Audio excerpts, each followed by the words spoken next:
Sena went from being regional political player of champions of militant Hindutva that carried their rhetoric and rage across India.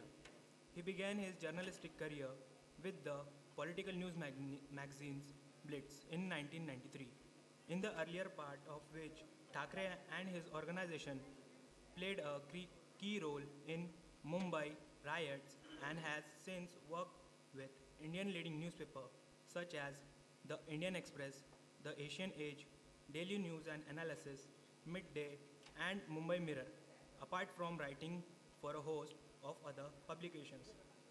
His first book, The Sena Story, was published in 1999 when he was only 23. His second book, Sachin Tendulkar, a definitive biography, and is now its fifth edition. He is currently senior editor with the Times of India, Mumbai. His latest book is Savarkar, the two, uh, Savarkar, the true story of father of Hindutva. Ms. Yogita Chaudhary will be moderating this session for us. Ms. Yogita Chaudhary, working for Chitnavis Center as a program coordinator, plan, organizing, and manage all the cultural event for Chitnavis Center. Hanging this session over to you, sir.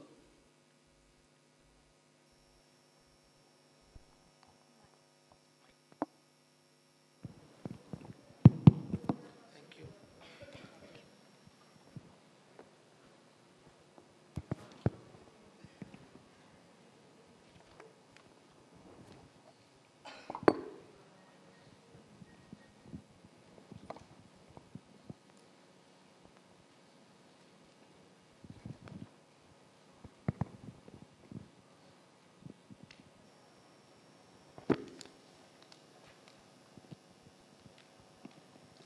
नमस्कार.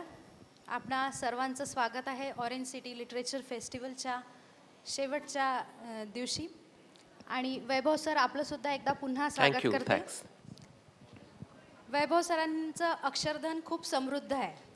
त्यांनी लिहिलेल्या पुस्तकांमध्ये Sachin Tendulkar, Balasaheb Thackeray, the सेना story, Savarkar इत्यादींचा समावेश आहे. Sir, तुमच्या लिखाणात एकीकडे सचिन तेंडुलकर दिसतो तर दुसरीकडे सावरकर आहेत. तर हा असा तुमचा लिखाणाचा जो कॅनव्हास आहे हा बराच चिंतनशील आणि मोठा दिसतो. तर यावर काही बोलाल? मी मुंबईत जन्माला आलो आणि वाढलो आणि I always had an interest in public affairs. म्हणजे समाजात काय चाललं आहे, जगात काय चाललं आहे. त्याचप्रमाणे क्रिकेट आपल्या सगळ्यांचाच आवडता खेळ असल्यामुळे त्यामध्ये रुची होतीच. आणि थोड्याफार प्रमाणात खेळलो, जास्त नाही खेळलो पण थोड्याफार प्रमाणात खेळलो. तो खेळलो तेव्हा तोच काळ होता जेव्हा तेंडुलकर, विनोद कांबळी, संजय मांजरेकर, दिलीप वेंगसरकर, राजू कुलकर्णी एक्सेट्रा एक्सेट्रा शिवाजी पार्कला खेळायचे. आणि ते I was witness to their growing up years. त्यामुळे there was something I saw there which I thought had not been written about earlier. And I thought that the roots of this cricketing culture have to be written about. त्यामुळे ते पुस्तक लिहिलं. आणि समाजाबद्दल, एकंदरच जगाबद्दल, राजकारणाबद्दल रस असल्यामुळे आणि मी पत्रकारितेत शिरल्यामुळे लवकरच म्हणजे म्हणजे माझी डिग्री झाल्यानंतर I wrote on political topics as well. आणि I am still writing on political topics. Okay. आजची चर्चा प्रामुख्याने सावरकरांवर केंद्रित आहे. सरांनी Savarkar the true story of father of Hindutva हे पुस्तक लिहिलेलं आहे. आणि या Savarkar and controversy are they inseparable या विषयावर आज आपण इथे चर्चा करणार आहोत. तर मी तुम्हाला विचारू इच्छिते की सावरकरांची हिंदुत्वाची संकल्पना तुम्ही कशी मांडाल? Many people will be surprised to know that Savarkar started out, मी इंग्लिशमध्ये बोललो तर हरकत नाही, थोडं मी मराठी मिश्रित इंग्लिश आणि इंग्लिश मिश्रित मराठी बोली ना, त्यामुळे माफी मागतो आधीच. मला वाटतं गरजही तशी आहे, अच्छा, कारण हरकत मिक्स नाही. क्राऊड आहे आपल्यामध्ये आज. थँक्यू. तर many people don't know that Savarkar started out as an advocate of Hindu-Muslim unity, and his book on 1857, on the revolt of 1857, which he wrote during his tumultuous 5 years in London between 1906 and 1910, was all about how Hindus and Muslims had got together to launch the first Indian War of Independence. After that, what happened is that he's arrested for the killing of, in 2 cases. And he's sent to Kalapani, or the Andaman's Port Blair jail, as we know. And he spends 10 years there, from 1911 to 1921. So roughly halfway through his life, from his mid-20s to his mid-30s, he goes through a very radical intellectual and ideological transformation, change. That change is personal for him, and it is political also for him. How is it personal? It is personal because when he is in the Andamans, he writes that, he saw that most of the warders in the jail who were given the responsibility of looking after the inmates, especially the political inmates, the jail officials, were Muslims. They were appointed by the British from among the prisoners themselves. म्हणजे जे कैदी होते तेच supervisor होते, political जे prisoners होते त्यांचे. आणि he experienced that most of them, he said, were fanatical, and they were into converting people inside the prison. Now, a lot of people may say that this is Savarkar's version, it may not be true. How do we believe it? But other people like Barindra Kumar Ghosh, Aurobindo Ghosh, we have all heard of the revolutionary Aurobindo Ghosh. His brother was there, and he has written similar things. For instance, there was a jailer called Khoedat Khan. He was the most fanatical, and he was known as a Namazi in the jail. And he used to torture people, convert people. So people used to go to him and say that, oh, you are such a great religious man. And people used to go to him and say that I am soon going to convert to Islam because, because I like it. So then they would get lenient treatment from him. Others also complained in this manner. And Savarkar was much hurt by the fact that these conversions were happening in the jail, torture was happening in the jail, physical abuse, violence was happening in the jail, and the harshest punishments were being meted out to the political prisoners. So, slowly he developed feelings against Islam, in the jail, because he felt that there were systematic conversions happening, and he was upset that the Hindus were not reacting to it. And what used to happen is, he has mentioned an example that, they used to, after conversion, they used to ensure that somebody ate cow meat, so that the Hindus cannot take him back. But you are polluted, ata you cannot come back to our religion. Which is why Savarkar said that, no, we have to take them back. So get rid of these stupid ideas that you cannot reconvert. We have also got to start doing that, and he was upset. So slowly he becomes more and more anti-Islam and anti-Muslim also, and develops this theory of Hindutva. This is the personal reason. The political reason is, in the early, with the Minto-Morley reforms, and later the Montagu-Kempsford reforms, Minto-Morley reforms in 1909, separate electorates are introduced for Muslims, which gives the Muslim vote greater power than the general category vote, which is the Hindu vote. He does not like this, and in 1920-21, when Gandhi links the Khilafat movement to India's freedom movement, Savarkar objects to it, saying that why are you linking a transnational pan-Islamic movement to India's freedom movement? What is the link with it? Very interestingly, Muhammad Ali Jinnah also opposes this movement within the Congress and says that why is Gandhi doing this? What has religion got to do with it? We should fight for freedom, but don't get into this political Islam thing. So because of these two reasons, and then there is the Mopla uprising in Malabar district in Kerala, where there is a massacre of Hindus, and the people who killed them, they proclaim jihad, and they say they are khilafatists.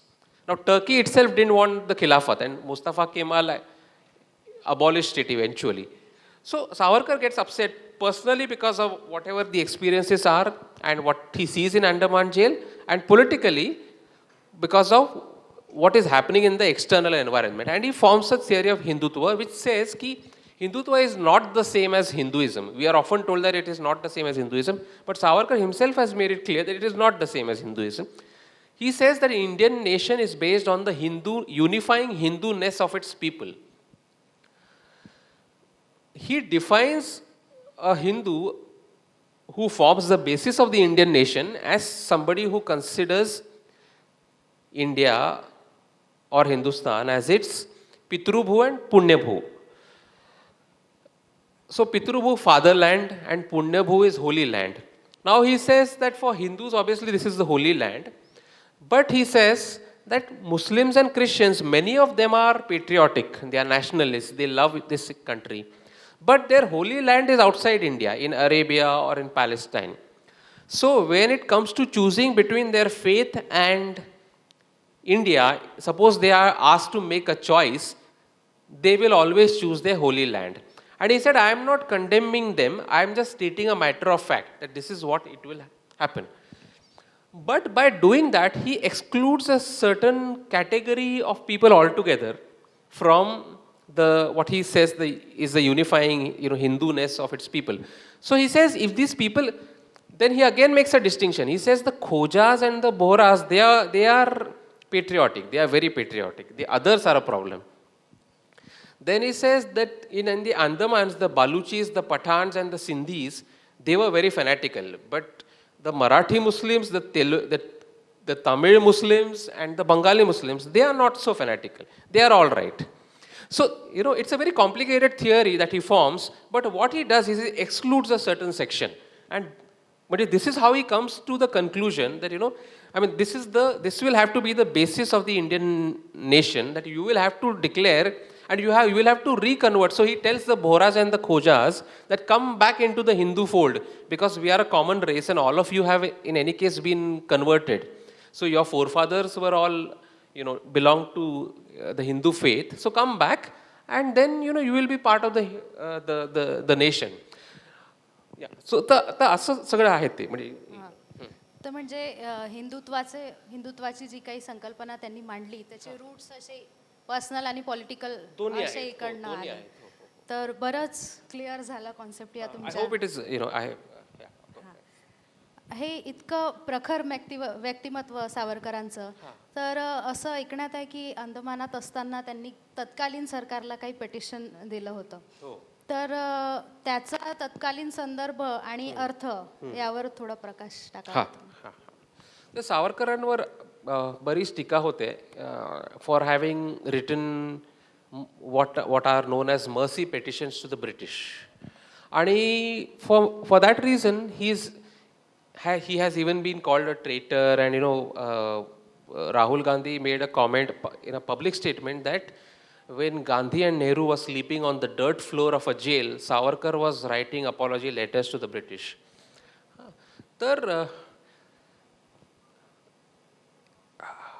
Did he write mercy petitions to the British? Very interestingly, a few years ago I read in an English news magazine that Savarkar had written mercy petitions to the British, and the writer of that article said that I am bringing this to light, that Savarkar tried to hide it all his life. But if you read, and I'm sure all of you read English, Marathi, Hindi, multiple languages. If you read Maji Janmatep, his book on his years in the Andamans, he himself mentions that he wrote those petitions. So he's not denying it at all. And there is no discovery that has happened that, somebody has discovered and he tried to hide it. No, त्याला काही संदर्भ आहे त्या petitions ना. अंदमानमध्ये अनन्वित छळ करण्यात आला भारतीय लोकांचा आणि especially of the political prisoners. They were tortured in the most abominable and medieval ways. I will give you 2 examples. So one is, see, we all know about the oil press, Kolu, all of that. But Savarkar, for 2 consecutive days, was given something known as standing fetters. I mean, standing fetters means what? That you stand, your both hands are tied, and you have chains there. You're chained there, fetters there, locked. You are made to stand against the wall. The fetter is chained to the wall, and you just stand there. Your legs are also, they have fetters there. And you stand like that for 8 hours a day. If you want to go to the toilet, you cannot go.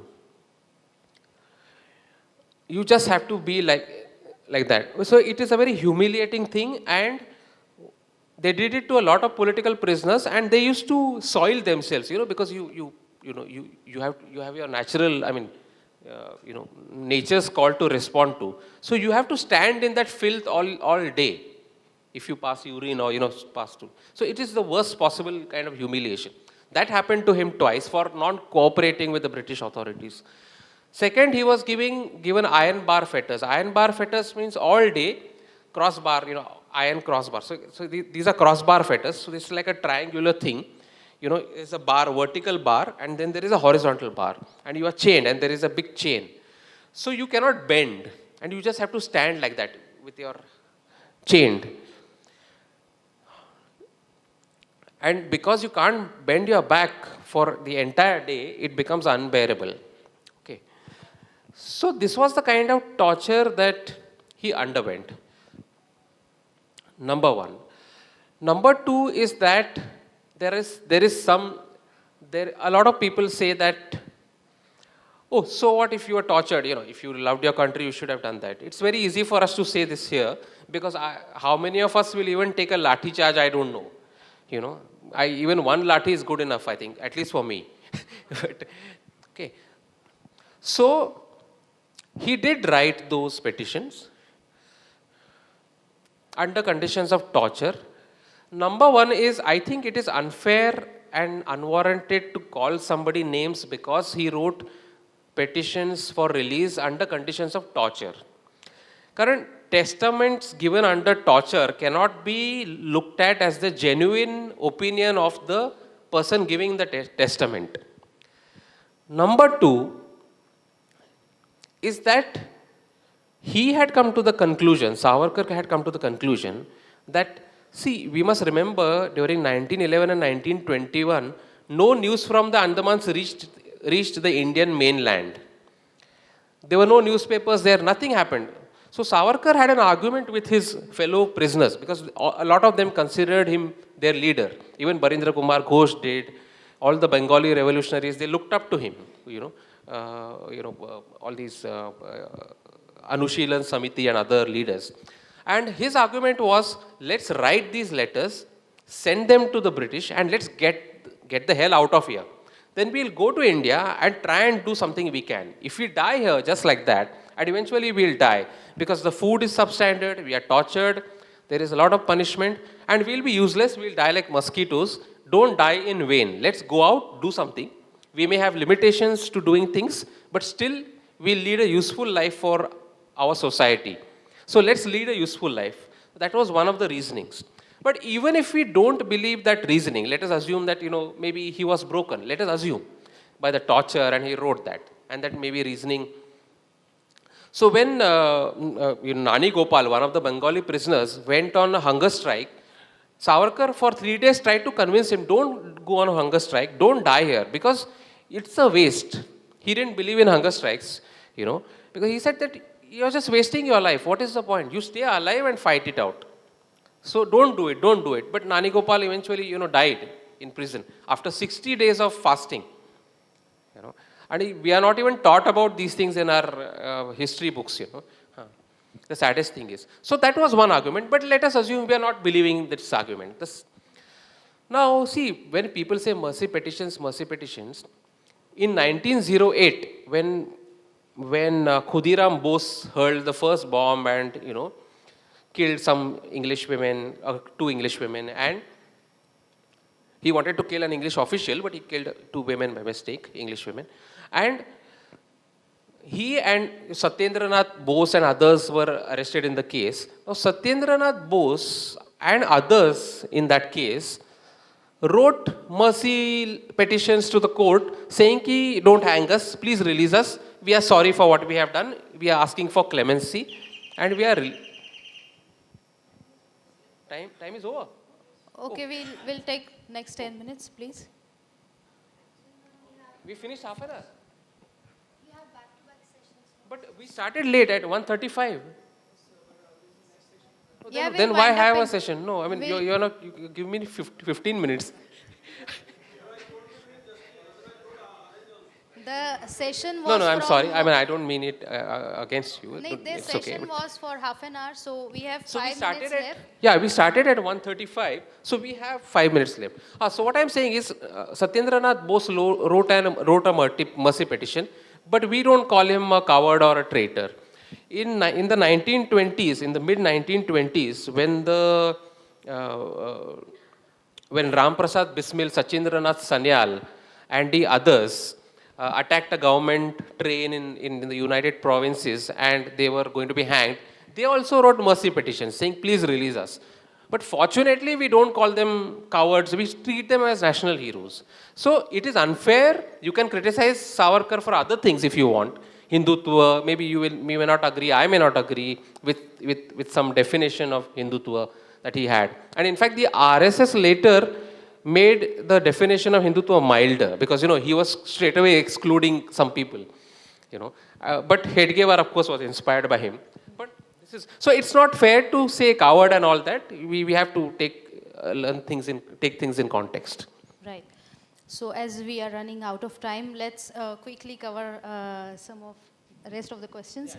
So the Quit India movement and Hindu Mahasabha's role and Savarkar's perspective. So what do you have to say about this? Again, I think, we have only one view of Indian history. Indians were not a monolithic, united force at the time of the Quit India movement. And people who opposed the Quit India movement were not traitors. It is a very Congress-centric view to think that they were traitors. The Congress, of course, was leading the national movement and it was a great movement, no question about it. But Ambedkar opposed the Quit India movement. The All India Liberals Federation opposed the Quit India movement. The many Kisan Sabhas set up in India with the blessings of Jawaharlal Nehru opposed the Quit India movement and did not participate in it. Nehru himself was in favor of supporting the British war effort. He agreed to join the Quit India movement at the last moment because Gandhi was, insistent and Gandhi was his leader. So he followed it, but his heart was not into it. There were 3-4 reasons for it, quickly if I can mention. One is that, see, the war was going on and the Japanese were on India's borders. So Savarkar's argument was, you can't say quit India but leave your army here so that the Japanese don't come in. Second, he said, if we quit, who comes here? This will be a vacuum and we'll have civil war here. So what is the arrangement between the different communities in India, in a post-British India that we will have? What is the constitutional framework? What about separate electorates? What about voting rights? Only the landed and the propertied had voting rights at that time. So all these decisions must first be taken before we just say quit India. And the war is on, this is not the right time. So most of the arguments of those who opposed Quit India were related to the question of the timing of the movement. Whether the fact that the British should quit India, everybody wanted that to happen. But the timing was what people differed over, which is why he said quit India. This is not the right time. Wait. So Savarkar Gandhi हे कायम विरोधक होते का, किंवा सावरकर आंबेडकर हे जातीयतेला विरोध करत होते, तर त्यांचं काय? Quickly finish this. Okay, I'll take 5 minutes. Thank you. Thank So, you, I mean, thank you. we've been given 5 minutes. Sorry. Thank you. Huh? Thank Oh, you sorry. so I'm much. sorry and apologies to the next speaker also, but not my fault. तर सावरकर गांधी आणि सावरकर हा. आंबेडकर यांच्या समविचारांवर किंवा विचारांच्या फरकावर काय प्रकाश टाका? नाही, सावरकर आणि गांधी यांची पहिली भेट 1909 साली झाली, जेव्हा सावरकर इंग्लंडमध्ये होते. लंडनमध्ये त्यांची भेट झाली आणि लंडनमध्ये जे भारतीय लोक राहायचे त्यांचा एक डिनर ठेवला होता एका ठिकाणी, आणि तिथे सावरकर आणि गांधींना बोलवण्यासाठी बोलवण्यात आलं, त्या लोकांशी सगळ्यांशी संवाद साधण्यासाठी. आणि सावरकर तेव्हा he was a leader of a group of patriotic and young Indians in London at India House.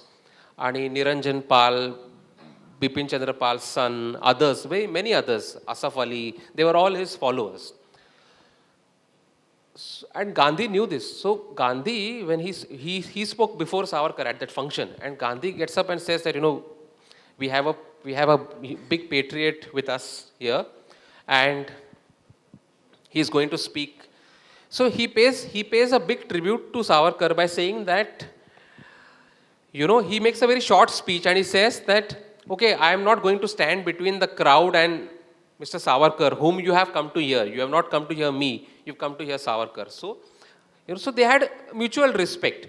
This respect continued when Savarkar was interned in Ratnagiri. जेव्हा ते स्थानबद्धतेत होते, तेव्हा गांधी त्यांना जाऊन भेटून आले त्यांच्या घरी.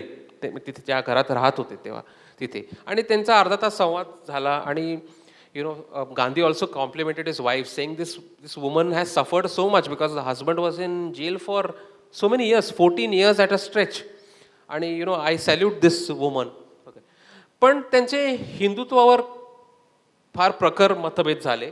त्यानंतर आणि खिलाफत नंतर सावरकर म्हणजे गांधींवर तुटूनच पडले. म्हणजे आणि त्यांना ते चरखा वगैरे आवडत नव्हतं आणि अहिंसेच्या विरोधात होते. म्हणजे ते उदाहरण द्यायचं म्हणजे ते नॉन कोऑपरेशनच्या वेळेला 2 लोक अंदमानला पाठवण्यात आले, जे नॉन कोऑपरेशन मध्ये मुवमेंटमध्ये पार्टिसिपेट करत होते.